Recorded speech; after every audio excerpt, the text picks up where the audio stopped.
Manakala bahasa pengantar di sekolah rendah tinggi kebangsaan Cina adalah bahasa Mandarin. Cina Indonesia berbahasa Indonesia. Itu identiti Cina Indonesia. India Indonesia. I am a Tamil school student. Of course I don't know to speak in Malay. Parlemen Malaysia kembali memanas saat membahas kebijakan penggunaan bahasa Melayu sebagai bahasa nasional. Sejumlah anggota DPR menyoroti sekolah-sekolah Cina dan Tamil yang masih menggunakan bahasa masing-masing, bukan bahasa Melayu sebagai pengantar utama. Mereka membandingkan kondisi dengan Indonesia, di mana warga keturunan Tionghoa maupun India fasih berbahasa Indonesia dan menjadikannya sebagai identitas nasional. Di Malaysia, situasinya berbeda. Keragaman bahasa justru dianggap menghambat integrasi nasional. Isu ini memicu perdebatan sengit di parlemen karena menyentuh persoalan sensitif antara identitas kebangsaan dan hak kelompok etnis dalam sistem pendidikan nasional. Tapi adakah kajian... Boleh mencelah. Pak, soalan belum habis. Duduk dulu. Tak, nak betulkan kekeliruan. Duduk dulu nanti. belum pagi saya habiskan. Saya minta pencerahan daripada pendidikan itu ialah bahawa ada kalangan, ada orang katakan sekolah vernacular itu halangan perpaduan negara kita.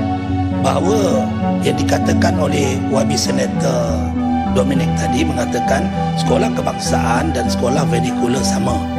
Saya tidak mempertikaikan apa yang telah termaktub dalam perlembagaan ya. Cuma tak sama pada saya. Sebab bahasa pengantarnya berbeza. Bahasa pengantar sekolah kebangsaan ialah bahasa Melayu. Manakala bahasa pengantar di sekolah rendah tinggi kebangsaan Cina adalah bahasa Mandarin. Bahasa pengantar di sekolah kebangsaan Tamil adalah bahasa India tu bahasa Tamil. Jadi apapun alasannya kekangan perpaduan tu ada, saya tak nak bincang itu. Saya nak betulkan bahawa tidak sama dari segi pendekatan dan approach serta pendekatan bahasa pengantarnya itu tidak sama. Jadi mohon pembetulan dan pencerahan daripada Menteri. Dari segi yang telah termaktub di bawah Akta Pendidikan, betul yang berhormat, bahasa pengantar itu di sekolah kebangsaan adalah bahasa Melayu, manakala di sekolah vernacular adalah bahasa masing-masing. Tetapi kita tidak kompromi yang berhormat. Soal bahasa Melayu ini, walaupun ia bahasa pengantar ataupun bahasa kedua, tetapi ia mesti dan wajib dipertahankan walaupun di sekolah vernacular. Sebab itu kita mewajibkan ia tetap diajar, ia lulus, dan guru-guru yang kita hantar adalah guru-guru yang benar-benar mempunyai kapasiti untuk mengajar dan mempunyai kemahiran untuk mengajar bahasa Melayu walaupun di sekolah vernacular. Yang berhormat Datuk Speaker, melihat kepada masa depan anak bangsa kita, identiti kita pertama, perpaduan dan meningkatkan kualiti pendidikan. Ini dah ada perancangan. Tapi identiti kita di Indonesia, Cina Indonesia berbahasa Indonesia. Itu identiti Cina Indonesia, India Indonesia. Kalau mereka adalah rakyat Indonesia. Di Thailand, bahasa Thailand. Di Malaysia, ini kita cakap Melayu. Ada setengah orang Cina, India jadi bercakap Melayunya kelang kabut. Bagaimana kita nak pastikan bahawa identiti rakyat Malaysia ini adalah bahasa Melayu dengan penggunaan bahasa Melayu yang teratur dan baik. Kita tak cakap vernacular tak bagus. Sekolah satu lain sumber cadangan. Subjek-subjek yang melibatkan subjek bahasa Malaysia, Cina, India dan bahasa-bahasa lain yang boleh diajar dalam sekolah satu aliran. Ini cuma pandangan dan terpulang kepada pihak kementerian untuk memikirkan mekanisme. Saya daripada sekolah MCE dulu, saya ambil MCE Sekolah Inggeris tahun 79. Dah tutup, tak ada. Sekolah rendah, sekolah ngehing, sekolah Inggeris. Bila kita nak masuk sekolah menengah, masuk remove.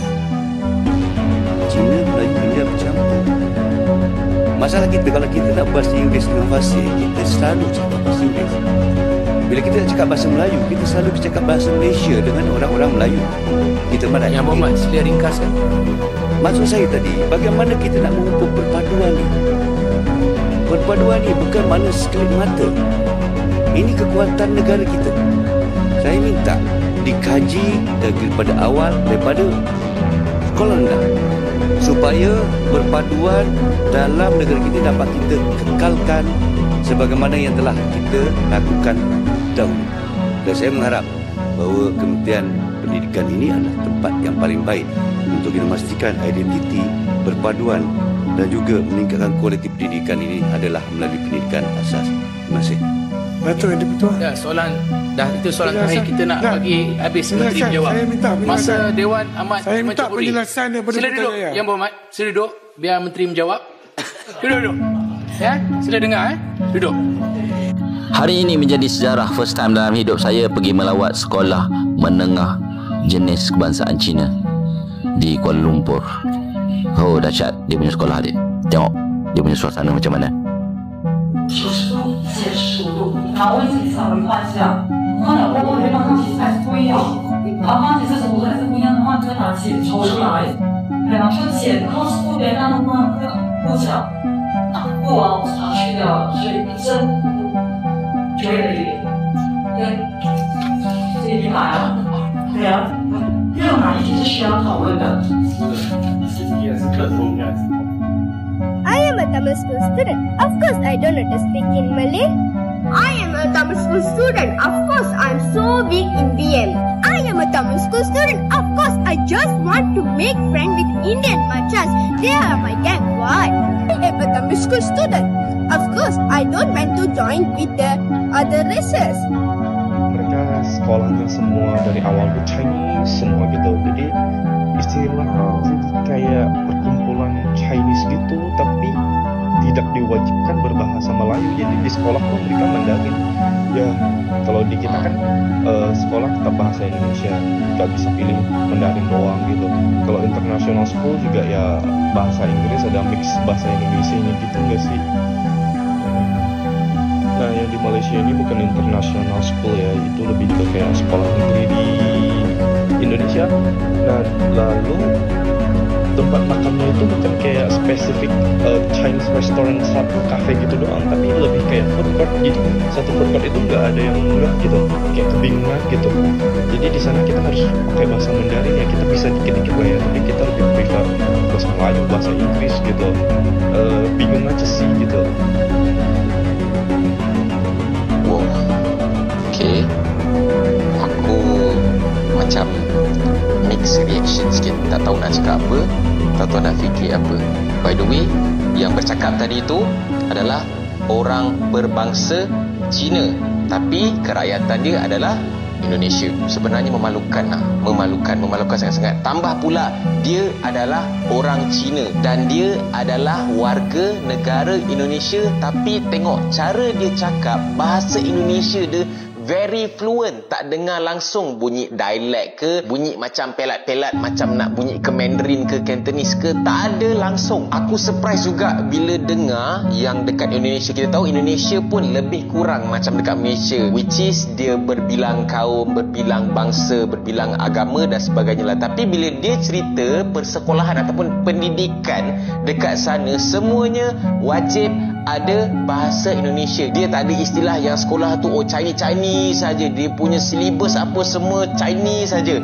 Memang tak ada. Dan itulah baru betul-betul perpaduan. Sebenarnya benda ni aku dah tahulah berkenaan dengan dekat Malaysia ni memang ada sekolah Cina, sekolah yang memang ajar silibus daripada negara China dekat sana kan, apa semua kan. Kita nak ubah pun, nak komplain pun tak dapat nak buat apa kan, bla bla bla bla kan. Tapi tak adalah sampai aku expect yang tahap dorang ni tak boleh nak berbahasa Melayu, tak boleh nak berbahasa Inggeris tu aku boleh consider lagi. Ni tak boleh nak berbahasa kebangsaan langsung. Ayo, memalukan siut, serius memalukan. Dan bila benda ni diceritakan pula oleh orang luar, bangsa Cina juga, tapi daripada negara lain, wah, aku marah pun ada, aku malu pun ada. Tapi lebih kepada aku malu lah, sebab video-video aku sebelum ni duk sibuk cerita pasal Malaysia ni, perpaduan Malaysia ni, berbilang bangsa, tapi kita semua ni adalah satu Malaysia, bla bla bla bla apa semua kan. Apa korang punya reaction? Korang nak salahkan siapa?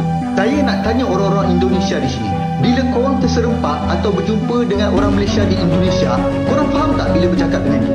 Kalau korang faham dengan mudah, maka saya nak bagi tahu pada rakan-rakan Indonesia di sini, itu bermaksud orang Malaysia tersebut telah menukar bahasa Melayu Malaysia kepada dialek atau perkataan Indonesia. Tapi kalau dia bercakap dan korang tak faham, itu maksudnya dia cakap bahasa Melayu gaya Malaysia.